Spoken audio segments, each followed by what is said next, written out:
দর্শক, স্বাগত জানাচ্ছি প্রবাসীদের নিয়ে আয়োজন স্টার গোল্ড গ্রুপ সীমানা পেরিয়ে অনুষ্ঠানে। পুরো অনুষ্ঠান জুড়ে আমি ফারজানা তানি থাকবো আপনাদের সাথে। এই অনুষ্ঠানে আমরা কথা বলবো প্রবাসী অতিথিদের সাথে, জানবো তাদের প্রবাস জীবনের নানা অভিজ্ঞতা আর সুখ দুঃখের কথা। আজকে আমাদের স্টুডিওতে উপস্থিত আছেন দুজন প্রবাসী অতিথি, একজন গ্রিস প্রবাসী ও আইবার সভাপতি প্রকৌশলী ডক্টর জয়নুল আবদিন এবং অন্যজন সৌদি আরব প্রবাসী ও ওসাবের পরিচালক প্রকৌশলী মোহাম্মদ জালাল উদ্দিন। দর্শক, আপনারা যারা দেশে এবং দেশের বাইরে বসে আমাদের অনুষ্ঠান দেখছেন, আপনারাও আপনাদের মতামত জানাতে বা প্রশ্ন থাকলে আমাদেরকে ফোন করতে পারেন। আর সেজন্য কল করুন 0961188788 এই নম্বরে। চলে যাচ্ছি অনুষ্ঠানে। আপনাদের দুজনকে আমন্ত্রণ জানাচ্ছি আরটিভি স্টুডিওতে। ধন্যবাদ। জয়নুল আবদিন, আপনি তো অনেকদিন ধরে গ্রিসে আছেন, কি করছেন আপনি সেখানে? আমি এখন ব্যবসা করছি। আমার ট্রাভেল এজেন্সি এবং সুপারমার্কেট ব্যবসা আছে, এখানে ব্যবসা করছি। বাংলাদেশিরা কত সংখ্যক বাংলাদেশি আছে গ্রিসে? আমরা এখন প্রায় 20,000 বাংলাদেশের মতো আছি। আগে ছিলাম প্রায় 30,000 বাংলাদেশি। গ্রিসের অর্থনৈতিক মন্দার কারণে অনেক বাংলাদেশিরা বাংলাদেশে ফিরে আসছেন এবং গ্রিস ছেড়ে অন্যান্য দেশে যাচ্ছেন, যার ফলে আমরা এখন প্রায় 20,000 থেকে 22,000 বাংলাদেশি গ্রিসে অবস্থান করছি। আচ্ছা, তো যারা বাংলাদেশি এখন আছে গ্রিসে, তারা প্রধানত কি করছেন? চাকরি করছেন নাকি ব্যবসা করছেন? আমাদের বাংলাদেশিদের প্রায় 700-র উপরে ব্যবসা আছে। 700-র উপরে ব্যবসা আছে এবং এদের অনেক গার্মেন্টস আছে আমাদের প্রায় 200-র উপরে। সেখানে প্রায় 5,000-5,500 বাংলাদেশি কাজ করে। মূলত বাংলাদেশিরা যেখানে কাজ করে সেটা হলো গার্মেন্টস ফ্যাক্টরিগুলিতে কাজ করে, বাংলাদেশি এবং বিভিন্ন লোকদের সাথে। এবং অনেকে এগ্রিকালচারে কাজ করেন, তারপর রেস্টুরেন্টে কাজ করেন, বিভিন্ন পেশায় নিয়োজিত আছেন। আচ্ছা, আপনি তো অনেকদিন ধরে সৌদি আরবে থাকেন এবং আমরা জানি যে সৌদি আরবে প্রবাসী বাংলাদেশিদের অনেক সমস্যা, এখন ভিসাও বন্ধ আছে, আকাম পরিবর্তনের যদিও আরেকটা সুযোগ দেওয়া হয়েছে।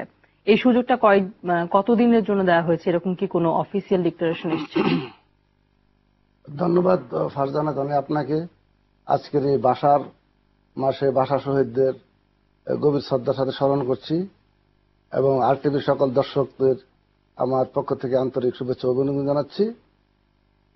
ইতিমধ্যে জানেন সৌদি আরবে বাংলাদেশিদের অবস্থা ভালো ছিল না, কিন্তু দুইবার বাদশাহ আবদুল্লাহ বাংলাদেশিদেরকে তাদের পেশা এবং আকামা পরিবর্তন করে তারা নতুন কফিলের কাছে যাওয়ার জন্য সুযোগ করে দিয়েছে এবং এটা তৃতীয়বার সকল বাংলাদেশিরা তাদের আকামা পরিবর্তন করতে পারবে, নতুন কফিলের কাছে যেতে পারবে। যেসব কফিল তাদের লাল হয়ে গেছে তাদের, সুতরাং তারা যেতে পারবে। পাশাপাশি অনেকে পেশা পরিবর্তন করবে। সেই কারণে আমি চাচ্ছি আমি বাংলাদেশের কমিউনিটির পক্ষ থেকে বাদশাহ আবদুল্লাহকে শুভেচ্ছা এবং অভিনন্দন জানাতে। তো আপনাদের কি মনে হয় যে এবার যে এই তৃতীয়বারের মতো আকামা পরিবর্তনের সময়সীমা বাড়ানো হয়েছে, তো কতদিন থাকবে এই সুযোগ এবং এর মাধ্যমে কি আপনার মনে হয় যে এর মধ্যে সব বাংলাদেশি এর আওতায় আসতে পারবে? আমরা জানি যে এর আগে অনেক বাংলাদেশি আসতে পারেনি এবং সেই জন্য আবারও সুযোগ দেওয়া হয়েছে। ধন্যবাদ আপনাকে। ইতিমধ্যে আপনারা জানেন দুইবার বাংলাদেশিদের সেই সুযোগ অনেকে নিয়েছে এবং ইতিমধ্যে প্রায় 7 থেকে 8 লক্ষ বাংলাদেশিরা তারা অবৈধ থেকে তারা বৈধ হয়েছে এবং আমরা আশা করি যদি কেউ বাকি থাকে তারাও অতি সত্বর হয়ে যাবে এবং আমরা আশা করি যে বাকি যারা আছে তারাও হতে পারবে। এবং এই সুযোগ সুবিধাটা আমরা যারা সৌদি আরবে যারা বাংলাদেশি প্রবাসী আছে, আমরা যদি আইন কানুনের প্রতি শ্রদ্ধাশীল হই, ইনশাল্লাহ আমরা আশা করি এই সুযোগ চলতে থাকবে। আর আমরা গ্রিসে জানি যে কিছুদিন আগে আপনি বলছিলেন যে শ্রমিকদের উপরে গুলি বর্ষণের একটা ঘটনা ঘটেছিল, তো এটা খুবই দুঃখজনক অবশ্যই। তো এরপরে কিছু সংখ্যক শ্রমিককে বৈধতাও দেওয়া হয়েছিল। পুরো ঘটনাটা কিভাবে ঘটেছিল বা আসলে কি ছিল ঘটনাটা?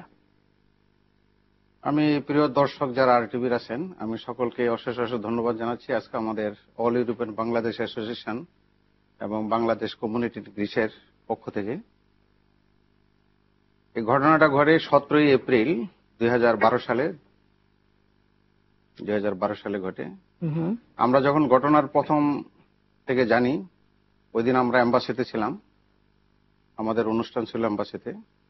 আমি প্রথম ঘটনাটা শোনার পরেই আমি তাৎক্ষণিকভাবে আমাদের কর্মস্থল যেখানে কমিউনিটির অ্যাক্টিভিটিজ আছে সেখানে আমি আসি এবং আইসা সবাইকে জড়ো করি এবং এই ব্যাপারে আমরা এমন পদক্ষেপ নেই বাংলাদেশ এম্বাসি সহ যে সকালে আমি এবং বাংলাদেশ এম্বাসির কনসুলার জনাব BM জামাল হোসেন খুব ভোরে উঠে আমরা ওই নিয়মানলতা যেখানে 300 কিলোমিটার দূরে গ্রিস থেকে ওইখানে আমরা প্রত্যন্ত অঞ্চলে যে এটা একটা গ্রাম অঞ্চল এবং ওইখানে স্ট্রবেরি হয় এই জন্য খুব ফেমাস।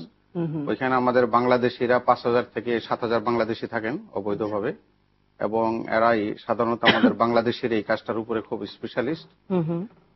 দীর্ঘদিন ধরে এক মালিক তাদেরকে তাদের ন্যায্য বেতন দিচ্ছিল না, যার ফলে তারা একদিন স্ট্রাইক করে তাদের ন্যায্য বেতন চায়। পরের দিন আবার মালিক তাদেরকে কাজে যাওয়ার জন্য বলে, কিন্তু তারা কাজে না যাইতে চাইলে অন্য এক গ্রুপ এসে কাজে যোগ দিতে চায়, সেই জন্য তারা বাধা দিতে গেলেই তাদের উপরে তারা বাংলাদেশি ছিল নাকি অন্য বাংলাদেশি এবং অন্য দেশিরা ছিল। আচ্ছা, তো গুলি বর্ষণ করে, গুলি বর্ষণের সময় প্রায় 35 জনের উপরে গুলি আহত হয় এবং আরো বাকি 10 জন যারা ছিলেন তাদের অল্প গুলি লাগে। 35 জনকে হসপিটাল ইমিডিয়েটলি করা হয়। আমরা এর পরের দিন গিয়ে হসপিটাল ভিজিট করি। আমাদের দূতাবাস জনাব গোলাম মোহাম্মদ রাষ্ট্রদূত উনি এ ব্যাপারে খুব বলিষ্ঠ পদক্ষেপ নেন এবং আমরা অল ইউরোপিয়ান বাংলাদেশ অ্যাসোসিয়েশন এবং বাংলাদেশ কমিউনিটির গ্রিসের পক্ষ থেকে এটা জোরালো ভাবে প্রচার করতে থাকি। আমি তাৎক্ষণিকভাবে আমাদের একজন অর্গানাইজিং সেক্রেটারি যিনি আমাদের এই টেলিভিশনের সাথে সংযুক্ত আছেন তাকে আমি ইমিডিয়েটলি টেলিফোন করি এবং টেলিফোন করে এটা আমি সারা বিশ্বের ভিতরে দেওয়ার জন্য অনুরোধ করি। তাৎক্ষণিকভাবে আমাদের কাছে বিভিন্ন জায়গা থেকে টেলিফোন আসতে থাকে, বিবিসি থেকে এবং বিভিন্ন জায়গা থেকে। আমি বিবিসির সাথেও 2 বার এ ব্যাপারে ইন্টারভিউ দিয়েছি। আমরা এটাকে এমন প্রকটভাবে করি, বাংলাদেশের যত রাজনৈতিক দল আছে, আঞ্চলিক, সামাজিক এবং বিজনেস কমিটি সহ বাংলাদেশ কমিউনিটি, তারপরে অল ইউরোপিয়ান বাংলাদেশ অ্যাসোসিয়েশন, আইএবার সকল সদস্য নিয়ে আমরা এটাকে জোরালোভাবে প্রতিবাদ করি এবং ওই দেশের মিডিয়াকে নিয়ে আমরা ওই স্থানে অবস্থান করি এবং মিডিয়ার মাধ্যমে সারা পৃথিবীকে জানাতে সক্ষম হই। এবং আমি বাংলাদেশের মিডিয়াকে অশেষ ধন্যবাদ জানাই যে তারাও আমাদের এই ব্যাপারটাকে জোরালোভাবে এদেশে প্রচার করছেন। আমি এই ব্যাপারে 2 বার লন্ডন যাই। 2 বার লন্ডন গিয়ে আমি টেলিভিশনে বক্তব্য রাখি, প্রেস কনফারেন্স করি, যার ফলে হয়েছে কি সব হিউম্যান রাইটস এতে। এবং সেই ঘটনার পরে 35 জন বৈধতা পেয়েছিল। আমরা অল ইউরোপিয়ান বাংলাদেশ অ্যাসোসিয়েশনের পক্ষ থেকে গ্রিসের প্যারিসে যে আমাদের বাংলাদেশ গ্রিক দূতাবাস আছে সেখানে আমরা স্মারকলিপি দিই এবং ইসির হেডকোয়ার্টারে আমাদের সেক্রেটারি জেনারেল সাহেব উনি স্মারকলিপি দেন। এই স্মারকলিপির মাধ্যমে এবং আমাদের এই মুভমেন্টের মাধ্যমে অল ইউরোপিয়ান বাংলাদেশ অ্যাসোসিয়েশন এবং কমিউনিটির মুভমেন্টের মাধ্যমে তারা পরিশেষে 35 জনকে অন দ্য স্পটে বৈধতা দেওয়ার জন্য ঘোষণা করে। আমরা একটু থামাচ্ছি, একটা ফোন আছে আমাদের সঙ্গে, ফোনটা নিয়ে আবার ফিরছি। হ্যালো দর্শক, কে আছেন সঙ্গে? আসসালামু আলাইকুম, আমি ফেরদৌস বলছি সৌদি আরব দাম্মাম থেকে। ওয়ালাইকুম সালাম, বলুন। হ্যাঁ, আমি প্রশ্ন করবো যে ভাই তার কাছে সৌদি আরব থেকে যারা আউটপোস্ট নিয়ে চলে গেছে 6 মাস প্রথম যখন আউটপোস্ট দিয়েছে তখন তারা কি নতুন বিষয় নিয়ে আসতে পারবে কিনা? জি দর্শক, ধন্যবাদ আপনাকে। আপনার কাছে ছিল প্রশ্ন। জি, প্রশ্নটা যদি বলতেন আবার। আউটপাস নিয়ে যারা গেছে তারা কি অন্য কোথাও যেতে পারবে কিনা? যে আমি যতদূর জানি যদি আউটপাস নিয়ে আসে, সে যদি ক্রাইম না করে এবং থানাতে যদি তার কোনো ক্রাইম না থাকে, সে যদি ফিঙ্গারপ্রিন্ট দিয়ে সৌদি আরবের সব আইন কানুন মেনে যদি সে দেশ ত্যাগ করে, তাহলে সে সৌদি আরবে যেতে পারবে, সমস্যা হবে না। মানে এখানে কোনো বাধা থাকছে না, আউটপাস নিয়ে বাংলাদেশে আসার পরেও সে আবারও সৌদি আরবে যাওয়ার জন্য অ্যাপ্লাই করতে পারবে। সেই ক্ষেত্রে কি কোনো সময়সীমা আছে যে এত বছর পরে করতে পারবে বা সঙ্গে সঙ্গে করতে পারবে, এরকম কি কোনো ব্যাপার আছে? না না, সঙ্গে সঙ্গে সাধারণত যায় না। বছর কত দিন হতে পারে? 1 বছরের পর হলে ভালো হয় সাধারণত এটা আর কি। তো যদি তার ফিঙ্গারপ্রিন্ট, আপনারা জানেন এটা একটা নতুন একটা প্রযুক্তি, ফিঙ্গারপ্রিন্ট যেখানে সে দিয়ে আসবে, যদি সৌদি আরবের পুলিশ, জাওয়াজত সহ যে আইন শৃঙ্খলা বাহিনী আছে তাদের কাছে যদি তার ব্যাপারে কোনো নেগেটিভ রিপোর্ট না থাকে, তাহলে সে আবার যেতে পারবে। আচ্ছা, আমরা একটা প্রতিবেদন দেখে আবারও ফিরছি। প্রবাসী বাংলাদেশিদের কষ্টার্জিত অর্থ একদিকে যেমন সচল করে রেখেছে দেশের অর্থনীতি, তেমনি প্রবাসে থাকলেও সুযোগ পেলেই দেশের প্রয়োজনে এগিয়ে আসেন দূর দূরান্তে থাকা এই প্রবাসীরা। এমনই দুই বাংলাদেশী কানাডা প্রবাসী প্রয়াত রফিকুল ইসলাম ও আব্দুস সালাম, যাদের অক্লান্ত পরিশ্রমে বাংলাদেশের মহান 21শে ফেব্রুয়ারি স্বীকৃতি পায় আন্তর্জাতিক মাতৃভাষা দিবস হিসেবে।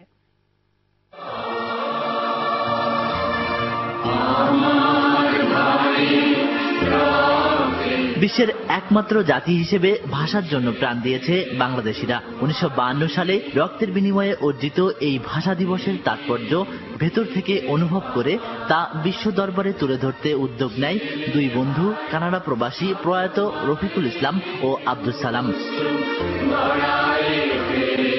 1998 সালে তৎকালীন জাতিসংঘ মহাসচিব কফি আনানের কাছে 21 ফেব্রুয়ারিকে আন্তর্জাতিক মাতৃভাষা দিবস হিসেবে স্বীকৃতি দেওয়ার আহ্বান জানিয়ে আবেদন জানান তারা। গঠন করেন mother language lovers of the world নামে বিভিন্ন ভাষাভাষী মানুষের একটি সংগঠন। নানা প্রতিকূলতা পেরিয়ে তাদের আবেদনের প্রেক্ষিতে ও তৎকালীন বাংলাদেশ সরকারের সহযোগিতায় 1999 সালে ইউনেস্কোর অধিবেশনে 21 ফেব্রুয়ারিকে আন্তর্জাতিক মাতৃভাষার স্বীকৃতি দেওয়া হয়। সেই থেকে প্রতি বছর বিশ্বের বিভিন্ন দেশে পালিত হয়ে আসছে দিবসটি। আর বাংলাদেশ সরকারের উত্থাপিত প্রস্তাব সর্বসম্মতিভাবে পাশ হয়ে 2010 সাল থেকে 21 ফেব্রুয়ারি খোদ জাতিসংঘেই পালিত হয়ে আসছে আন্তর্জাতিক মাতৃভাষা দিবস হিসেবে।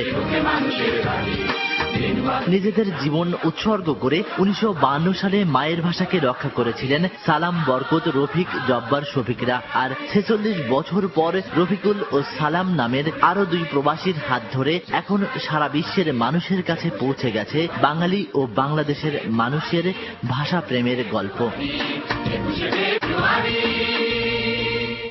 দেখছিলাম যে পুরো বিশ্বে বাংলা আন্তর্জাতিক মাতৃভাষা দিবস পালিত হয়েছে। গ্রিসে এটা মানে ব্যাপ্তিটা কেমন? আর আপনারা যেহেতু একটা সংগঠনের কাজ করেন, আপনারা আপনাদের ভূমিকাটা প্রতি কি থাকে? বছরই 21শে ফেব্রুয়ারি পালন করি এবং এটা জোরালোভাবে পালন করি। তবে আমি অল ইউরোপিয়ান বাংলাদেশ অ্যাসোসিয়েশনের পক্ষ থেকে আমাদের এক্সিকিউটিভ কমিটির মিটিং হয়েছিল জানুয়ারি মাসের 25 এবং 26 তারিখে। আমরা 25 তারিখে সকলে এই সিদ্ধান্তে উপনীত হই যে আমাদের ইউরোপের ভিতরে যে সমস্ত দেশে শহীদ মিনার নাই, আমরা সকলে মিলে ওইখানে ইউনেস্কোর মাধ্যমে এবং আমাদের এম্বাসির মাধ্যমে আমরা নিজেদের পয়সায় আমরা ওই দেশে শহীদ মিনার স্থাপন করব। এটা আমরা সিদ্ধান্ত নিয়েছেন।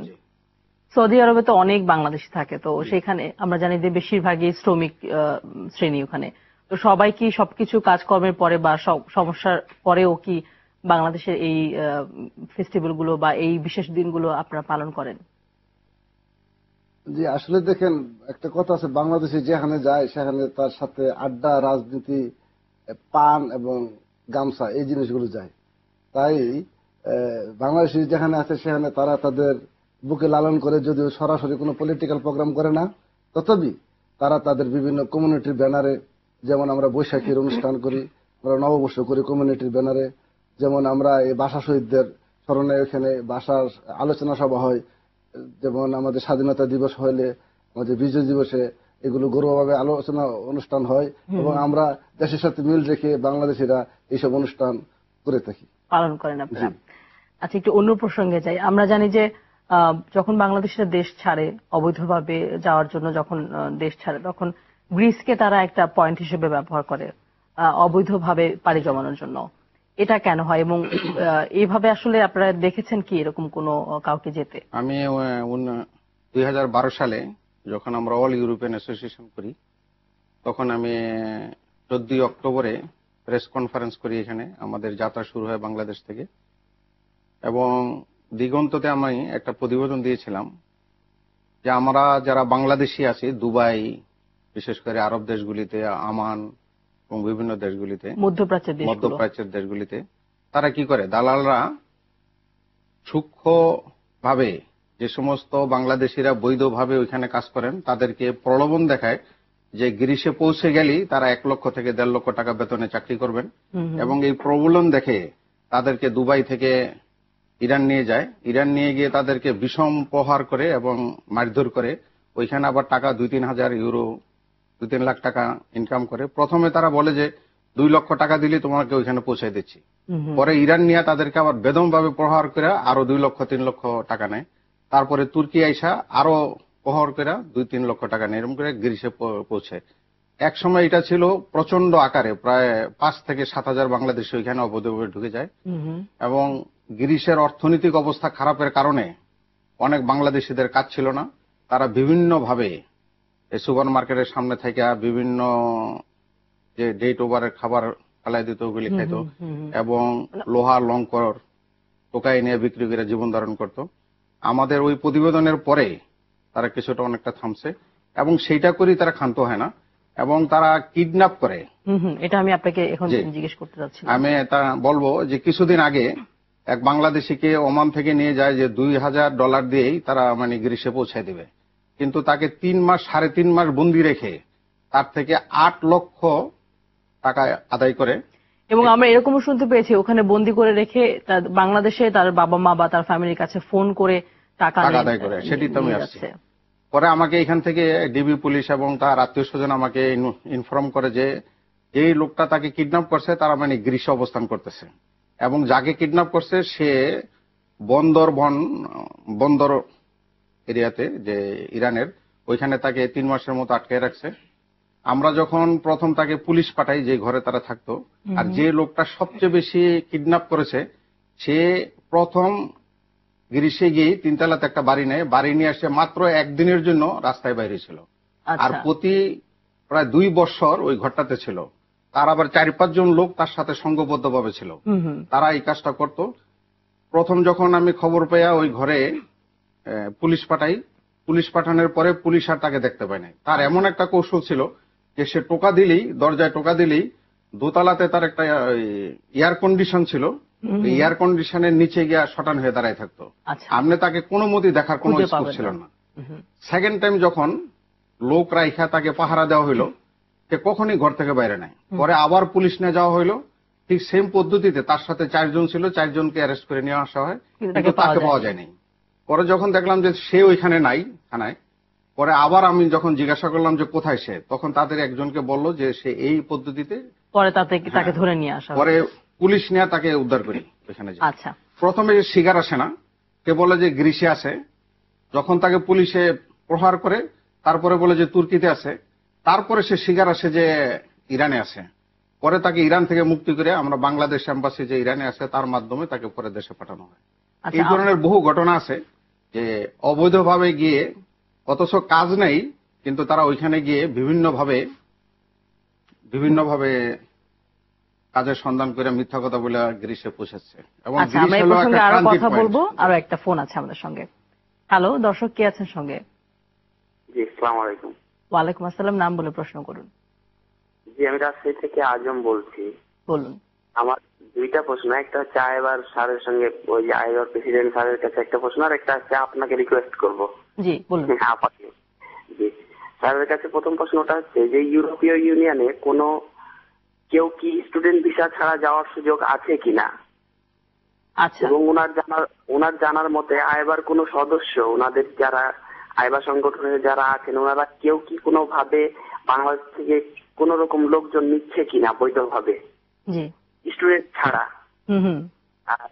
আর আপনার কাছে আমার একটা রিকোয়েস্ট, সেটা হচ্ছে আপনি যখনই এই অনুষ্ঠানটা করবেন, অসংখ্য মানুষ আমরা বসে থাকি টেলিভিশনে একটা বিষয়ে শোনার জন্য, সেটা হচ্ছে যে স্টুডেন্ট ভিসা ছাড়া আমেরিকা, কানাডা, অস্ট্রেলিয়া এবং ইউরোপীয় ইউনিয়নে যাওয়া যায় কিভাবে, এবং ঢাকাতে যে কনসালটেন্সি ফার্মের নাম দিয়ে যে প্রতারণা করছে বিভিন্ন ইয়াং ছেলেপেলের সঙ্গে এবং সাধারণ মানুষের সঙ্গে, এটা অনেক হচ্ছে, যেটা বলার কথা না। হ্যাঁ, এটা থেকে রেহাই পাবে আপনি যদি এই বিষয়টা যদি তুলে ধরেন আর কি, জিজ্ঞাসা করেন যারা উপস্থিত দর্শক আসবে, এটা করলে খুব উপকৃত হবো আমরা। জি দর্শক, অসংখ্য ধন্যবাদ আপনাকে। আমরা আশা করব আপনি যেই রিকোয়েস্ট করেছেন আমি সেটা রাখতে পারবো, এবং আমরা চেষ্টা করব এই ব্যাপারগুলো নিয়ে আলোচনা করার। আমরা একটা বিরতিতে যাচ্ছি। দর্শক, আপনারা দেখছেন স্টার গোল্ড গ্রুপ সীমানা পেরিয়ে অনুষ্ঠান। ছোট একটা বিরতি নিচ্ছে, আমাদের সঙ্গে থাকুন।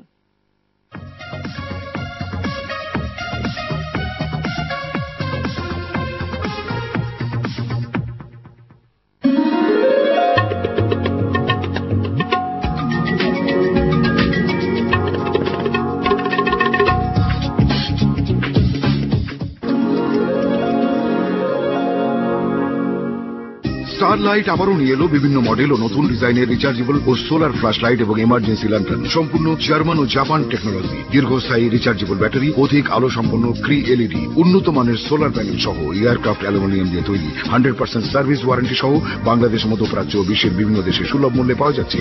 Starlight, lighting your world. জীবনে কি পাবো না, ভুলেছি সে ভাবনা, সামনে যা দেখি জানি না সে কি না না না না না না না।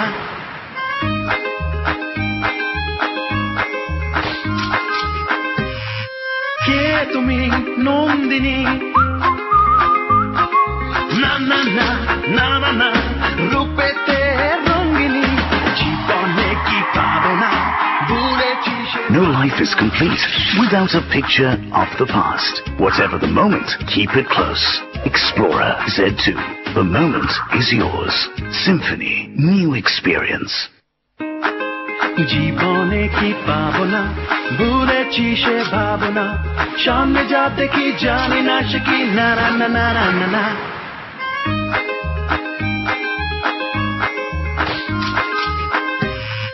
কে তুমি নন্দিনী, না না না না না না, রূপেতে রঙ্গিনী, জীবনে কি পাবো না, ভুলেছি সে। No life is complete without a picture of the past. Whatever the moment, keep it close. Explorer Z2. The moment is yours. Symphony. New experience. Star গোল্ডের সেরা উপহার emergency lantern, LED TV, DVD player, iron, satellite receiver.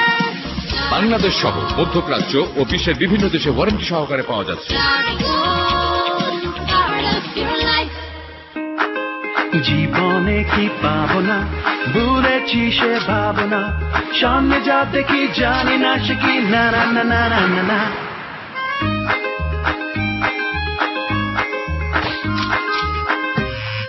কে তুমি নন্দিনী, না না না না না না, রূপেতে রঙ্গিনী, জীবনে কি পাবো না, ভুলেছি সে। No life is complete without a picture of the past. Whatever the moment, keep it close. Explorer Z2. The moment is yours. Symphony. New experience. জীবনকে মধুময় করতে স্টার লাইফ নিয়ে এলো উন্নত মানের জাপান ও কোরিয়ান টেকনোলজি দিয়ে তৈরি LED TV, flash light, DVD player, portable DVD player, iron, satellite receiver ও অ্যাক্সেসরিজ। বাংলাদেশ সহ মধ্যপ্রাচ্য বিশ্বের বিভিন্ন দেশে ওয়ারেন্টি সহকারে পাওয়া যাচ্ছে। Star life, enjoy your star life.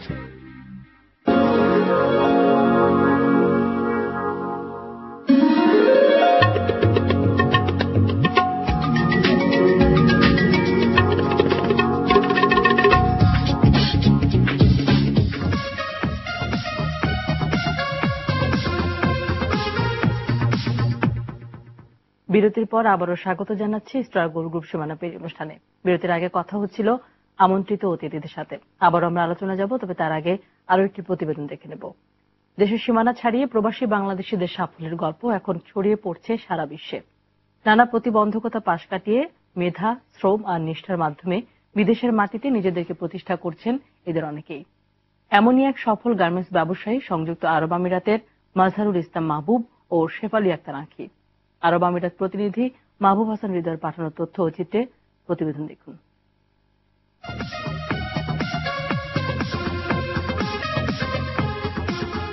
বেশ কয়েক বছর ধরে মধ্যপ্রাচ্যের দেশ সংযুক্ত আরব আমিরাতে বাংলাদেশি শ্রমিক নিয়ে একরকম বন্ধ রেখেছে সেদেশের সরকার। তবে এখানে আগে থেকে অবস্থান নিয়ে অনেক অভিবাসী বর্তমানে বেশ ভালো অবস্থানে রয়েছেন। খালি জায়গা নিয়ে আমি এখানে পুরো বিল্ড আপ করি এবং এখানে আমি গার্মেন্টস, ওরিয়েন্ট গার্মেন্টস নামে গার্মেন্টস প্রতিষ্ঠান করি। 1987 সালে প্রবাসে পাড়ি জমানো বরিশালের বাকেরগঞ্জ থানার মাজহারুল ইসলাম মাহবুব এদেরই একজন।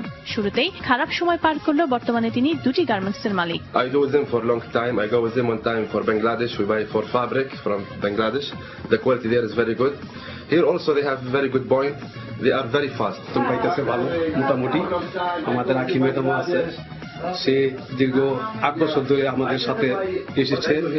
সে আসার পরে ফ্যাক্টরি আরো উন্নত হয়েছে।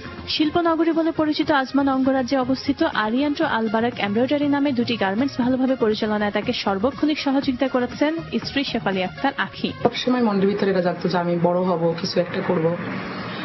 তো আল্লাহর রহমতে 2003-এ আমি দুবাই আসি, ইন্টারন্যাশনালে এজ এ অ্যাকাউন্টস এবং অপারেটরে।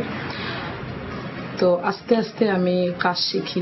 মেধা, শ্রম আর সততার মাধ্যমে গড়ে তোলা এই প্রতিষ্ঠানে কর্মরত রয়েছেন প্রায় 70 থেকে 80 জন কর্মচারী। ভালো বেতনে কর্মরত এইসব শ্রমিকদের অধিকাংশই আবার বাংলাদেশ থেকে আসা।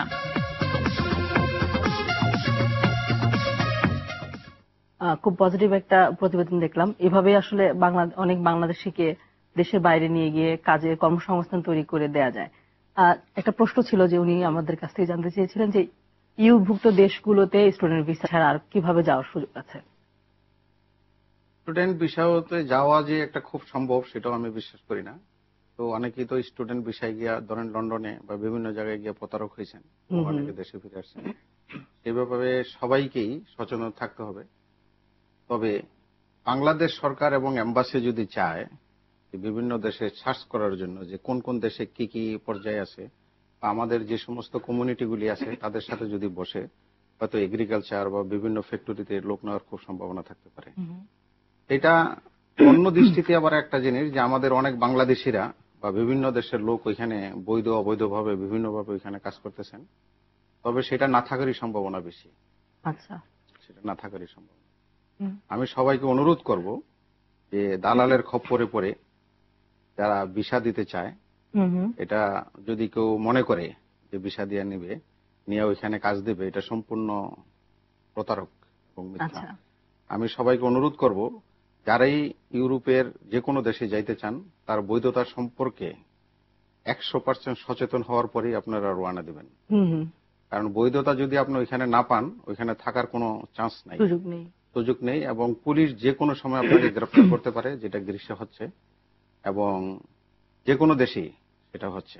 সুতরাং যাওয়ার আগে আপনাকে ভাবতে হবে যে আপনার ভিসাটা ঠিক আছে কিনা, যে দালালের মাধ্যমে যাচ্ছেন বা সরকারিভাবে যাচ্ছেন। সরকারিভাবে গেলে তো কোনো প্রশ্নই আসে না। তবে আমাদের দেশে সরকারকে আরো বেশি সচেতন হতে হবে। যদি ইউরোপের কোনো দেশে বা পৃথিবীর যে কোনো দেশে লোক পাঠানো যায় না হোক না কেন, তাকে আরো বেশি সচেতন হতে হবে। এই জন্য যদি আমাদের ম্যান পাওয়ারের মাধ্যমে আমাদের দেশের রিভিডেন্সের মাধ্যমে আমাদের দেশকে ইকোনমিক্যাল ভাবে সচেতন করে তোলা এবং 10 বছরের ভিতরে বাংলাদেশকে দরিদ্রতার উপরে তুলে নেওয়ার জন্য যদি একটি সম্ভাবনা থাকে, সেটা হলো বিদেশে বাংলাদেশিদেরকে বৈধভাবে পাঠানোর ব্যবস্থা করা। এবং আমরা যারা বিদেশে আছি দীর্ঘদিন ধরে এবং যারা নতুন যাচ্ছে, তাদেরকে বাংলাদেশ সরকার পুঙ্খানুপুঙ্খভাবে তাদের সকল সুযোগ সুবিধার জন্য বাংলাদেশ এম্বাসি, বাংলাদেশ কনসুলারগুলিকে সচেতন করে রাখা দরকার। আমরা যেটা দেখি সেই ক্ষেত্রে যে অবৈধভাবে যারা পাঠাচ্ছে বা দালাল বা আমরা যদি বলি যারা অনেকে পয়সার লোভে অবৈধভাবে ইউরোপে যাচ্ছে, ফাঁকি দিয়ে সরকারকে কাজ করছে ঠিকই, পয়সা বাংলাদেশে পাঠাচ্ছে, রেমিটেন্স বাংলাদেশ সরকার গণছে। সেটা কতদিনের জন্য? এটা একটা সার্টেন সময়ের জন্য, 2 বছর হোক, 3 বছর হোক, 5 বছর হোক, তাকে দেশে ব্যাক করতে হবে এবং একদিন না একদিন সে পুলিশের হাতে ধরেই পড়বে। এবং সেই ক্ষেত্রে তো অবশ্যই বাংলাদেশের জন্য এটা ডিসক্রেডিট। জি, এবং আমাদের সুযোগগুলো বন্ধ হয়ে যাচ্ছে। সেই জন্য তো বন্ধ হবেই, কিন্তু এটাকে রোধ করতে পারবে না। যেহেতু যেখানে আমাদের নিজেদের ইচ্ছায় আমরা বিদেশে পাড়ি জমাচ্ছি এবং আমাদের ফ্যামিলিকে ভালো রাখার জন্য, আত্মীয় স্বজনকে ভালো রাখার জন্য, দেশের রেমিটেন্স দিয়ে ইকোনমিকে শক্তিশালী করার জন্য আমরা তো আমাদের নিজের ইচ্ছাই আমরা যাচ্ছি, নিজেই নিজের পয়সা খরচ করতে যাচ্ছি। বহু পরিশ্রমের পরে এবং বহু কষ্টের পরে আমরা কিন্তু বিদেশে গিয়ে, ইউরোপে গিয়ে পৌঁছে বা বিভিন্ন দেশে পৌঁছতেছি। তবে আমরা যেখানে যে বেশি থাকি না কেন, আমাদের যে মূল দায়িত্বটা সরকার এবং আমাদের মাঝে, যে আমরা সঠিকভাবে ভিসা নিয়ে বিদেশে যাওয়াটি আমাদের জন্য প্রযোজ্য। সৌদি আরবে আপনি বলছিলেন যে কিছুদিনের মধ্যে হয়তো বা নতুন কিছু প্রজেক্ট শুরু হতে যাচ্ছে এবং সেখান থেকে সৌদি সরকার বিশ্বের বিভিন্ন জায়গা থেকে লোক নেওয়ার একটা সম্ভাবনা তৈরি হবে। তো সেই ক্ষেত্রে বাংলাদেশের সম্ভাবনা কতটুকু বলে আপনারা মনে করছেন? বর্তমান বাদশাহ আব্দুল্লাহ সৌদি আরবের বিভিন্ন শহরে নতুন নতুন সিটি করার জন্য ইতিমধ্যে ঘোষণা দিয়েছেন এবং সেই সিটি করতে হলে অবকাঠামো নির্মাণ করতে হলে বিভিন্ন ধরনের শ্রমিক, তাদের দক্ষ অদক্ষ শ্রমিক, ইঞ্জিনিয়ার সহ বিভিন্ন ধরনের ক্যাটাগরির লোক লাগবে। সুতরাং তার প্রায় 2 মিলিয়ন অর্থাৎ প্রায় 20 লক্ষ লোক লাগবে। তার মধ্যে বেশিরভাগই যাবে সাউথ এশিয়া থেকে। তো আমরা আশা করি বর্তমান সরকারের পররাষ্ট্র এবং বিশেষ করে বৈদেশিক কর্মসংস্থান মন্ত্রণালয় এটার জন্য ভালোভাবে কাজ করবে। কারণ আপনারা জানেন আমাদের প্রতিদ্বন্দ্বী দেশ ভারত এবং বর্তমানে নেপালও অনেক কাজ করতেছে। সুতরাং আমাদেরকে উচিত সঠিক চ্যানেলে সঠিকভাবে বর্তমানের যেই ভবিষ্যতে যে প্রজেক্ট আছে সেই প্রজেক্টে বাংলাদেশ থেকে যেন অধিক সংখ্যক শ্রমিক কর্মী এখানে পাঠিয়ে আমরা যেন বৈদেশিক মুদ্রা অর্জন করতে পারি এবং আমাদের সুনামের সহিত এখানে কাজ করতে পারি, সেই চেষ্টা করবে আশা করি বর্তমান সরকার। গ্রিসে কি কম মানে নতুন করে বা অনেক বেশি সংখ্যক আমরা যদি বলি যে শ্রমিক রপ্তানি করার সুযোগ যদি তৈরি হয়, সেক্ষেত্রে কি মনে হয় যে বাংলাদেশ থেকে বাংলাদেশ সরকার কি পরিমাণ লোকজন পাঠাতে পারবে বা আদৌ তারা এই সুযোগটা নিতে পারবে কিনা? আমরা ধরেন গ্রিসে যদি 25,000 22,000 লোক থাকি বা 20,000 লোক থাকি, আমাদের এখানে প্রায় ধরেন 10,000 লোক আমরা মানে বৈধ আছি, 10 থেকে 12,000, আর বাকি সব অবৈধ। এবং এই অবৈধরা বিভিন্ন এগ্রিকালচার ফার্মে তারা কাজ করতেছেন এবং বিভিন্ন ফ্যাক্টরিগুলিতে কাজ করতেছেন। তবে বাংলাদেশ সরকার যদি চায় যে বাংলাদেশ থেকে নতুন করে বাংলাদেশিদেরকে বৈধ করে নিয়ে যাবে, নিয়ে কাজ দেবে, তাহলে যারা অবৈধ আছে, যারা বিভিন্নভাবে কাজ করছে, তারা কি করবে? আমি মনে করি যে বাংলাদেশ সরকার এবং গ্রিক সরকারের ভিতরে এমন একটা কিছু আইন হওয়া দরকার যে যেহেতু আমরা বিশ্বে আমাদের শ্রম দিয়ে ইয়ে করতে হবে, এরকম একটা আইন হওয়া দরকার যে আমাদের দেশের শ্রমিক যারা ওইখানে আছে তাদেরকে বৈধ করে নিয়ে যাওয়ার জন্য কোনো প্রসেস আছে কিনা। এবং সেই প্রসেসটা হয়তো নিশ্চয়ই আছে, যে আপনার শুনছেন যে নিয়ম মানলতাতে আমাদের প্রায় 30 জন তো লিগেল বৈধ হয়েছেন এবং 150 জন আরো বৈধ কিছুদিনের ভিতরেই হবেন, প্রক্রিয়াধীন রয়েছে। এবং যারা 4,000 5,000 বাংলাদেশি ওইখানে ছিলেন, তারা পাসপোর্টের জন্য তাদের মালিক যেখানে তারা কাজ করতেন, পাসপোর্টের জন্য তারা ওই দেশের মালিকরা খুব চাইছে যে পাসপোর্ট দেওয়া হোক তাড়াতাড়ি দ্রুতভাবে। কিন্তু আমাদের দেশে যে এম্বাসি আছে বা আমাদের যে সরকার আছে, পাসপোর্ট দিতে এত লেট করছে যে তাদের বৈধতা দূরের কথা, পাসপোর্ট অদ্যবৈধ অনেকেই পায় নাই। এমআরপি পাসপোর্ট যেটা আমরা বলি, যেটা একটা বাংলাদেশির আমার মৌলিক দায়িত্ব যে আমার একটা পাসপোর্ট থাকবে, সেই পাসপোর্টটা 1 মাস হইতে পারে। কিন্তু এমন আইন এমন জটিলতা করে রাখছে, সেই পাসপোর্ট 2 মাস 3 মাস 4 মাস পাওয়া যায় না। তারপর আরেকটা জটিলতা কি সৃষ্টি করছে যে ওই পাসপোর্টটা পাইতে হইলে, ধরেন আমি দাউদকান্দি আমার বাড়ি, আমাকে কি করতে হবে, দাউদকান্দির পুলিশ স্টেশনে আমার জন্য ইনকোয়ারি পাঠাচ্ছে, আমি কি ওইখানে, এটা সম্পূর্ণ ঠিক আছে, আমরা এই আইনের সাথে একমত। কিন্তু ভাই সাহেব, এই জিনিস যদি 2 মাস 3 মাস পরে রিপোর্ট পায়, খুব স্লো প্রসেসিং, শুধু স্লো না, এটা কালো আইনের ভিতরে থাইকে এটাকে সম্পূর্ণ মানুষকে ভোগাইতেছে। আমাদের গ্রিসে যে সিস্টেমটা, আমাদের পাসপোর্টের ভিতরে একটা ভিসা সিস্টেমের মতো স্টিকার দেয়, এটার বৈধতা নিয়ে আমরা চলি। এখন আমার পাসপোর্টটা শেষ হয়ে গেছে, আমার ভিসাটা, কিন্তু আমি যদি অ্যাপ্লাই 1 মাস পরে করি আর আমি যদি 3 মাস পরে পাসপোর্টটা পাই, তাহলে আমি পুনরায় গিয়া তো আমি অ্যাপ্লাই করতে পারতেছি না। আমি বাংলাদেশ সরকারের কাছে, মাননীয় প্রধানমন্ত্রীর কাছে যে জিনিসটা আবেদন করতে চাই, সেটা হলো কি, 15 দিনের ভিতরে যদি পুলিশ রিপোর্ট না পাওয়া যায়, তাকে পাসপোর্টটা দেওয়া হোক। আচ্ছা, তাকে 15 দিনের ভিতরে পুলিশ রিপোর্ট না আসলে তাকে পাসপোর্টটা দেবে। পুলিশ রিপোর্ট অনেকেই পাচ্ছে, কিন্তু সেটার ভিতরে আবার সিস্টেম লস আছে। টাকা না দিলে হয়তো বেশিরভাগ ক্ষেত্রে নেগেটিভ রিপোর্ট আসছে। নেগেটিভ আমি বলবো না, পজিটিভ হয়তো আসে, কিন্তু অনেক লেটে সেই জিনিসটা আসে। আচ্ছা, এই সিস্টেম লসের জন্য কি হচ্ছে, আমরা ভোগান্তি পাচ্ছি।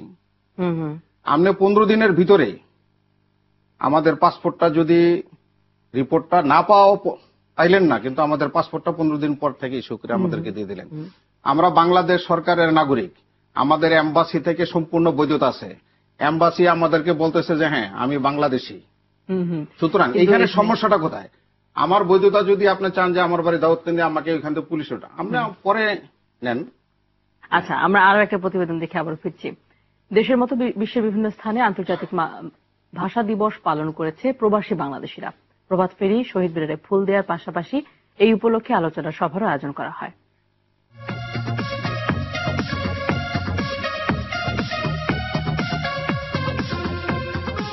বাংলাদেশের সঙ্গে সামঞ্জস্য রেখে রাত 12:01 আন্তর্জাতিক মাতৃভাষা দিবস পালন করেছে সৌদি আরবের রাজধানী রিয়াদের প্রবাসী সাংবাদিক ফোরাম। পরে হাই আল উজারায় আলোচনা সভা ও কবিতা সন্ধ্যার আয়োজন করা হয়। এ সময় কবি, সাহিত্যিক ও বিভিন্ন গণমাধ্যমের সাংবাদিকরা উপস্থিত ছিলেন।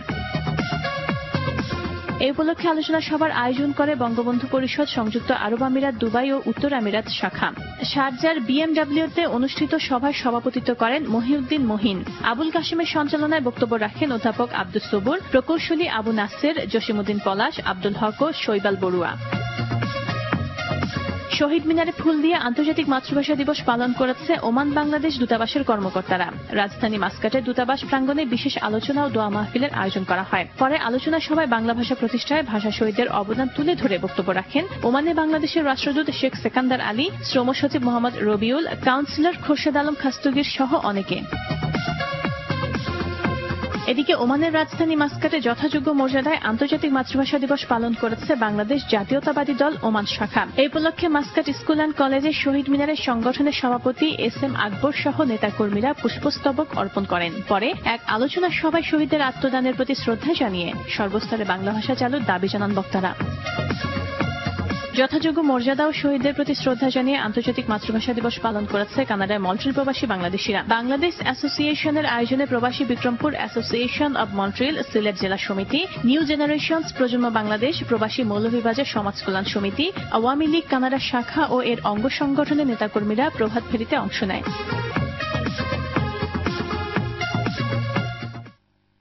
আমাদের সঙ্গে একটা ফোন আছে, ফোনটা নিয়েছি। হ্যালো।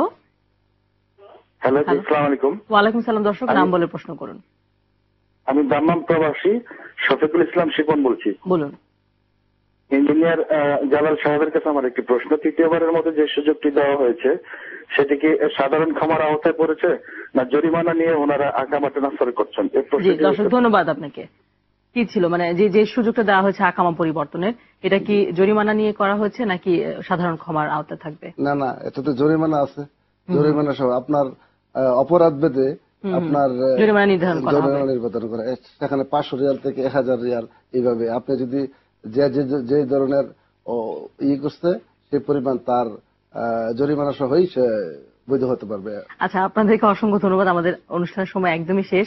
আমি জানি আপনাদের আরো অনেক কিছু বলার ছিল, কিন্তু আমি আন্তরিকভাবে দুঃখিত যে আমি আর সময় দিতে পারছি না। অসংখ্য ধন্যবাদ আপনাদেরকে। আপনাকে ধন্যবাদ, আরটিভিকে ধন্যবাদ, আরটিভি সবাই দর্শককে। দর্শক এতক্ষণ দেখছিলেন স্টার গোল্ড গ্রুপ সীমানা পেরিয়ে অনুষ্ঠান। আমাদেরকে আপনার মতামত বা তথ্য জানাতে ইমেল করুন এই ঠিকানায় simanapery@rtv.tv। আগামী পর্বে আবার দেখা হবে। সে পর্যন্ত সবাই ভালো থাকুন। ধন্যবাদ সবাইকে।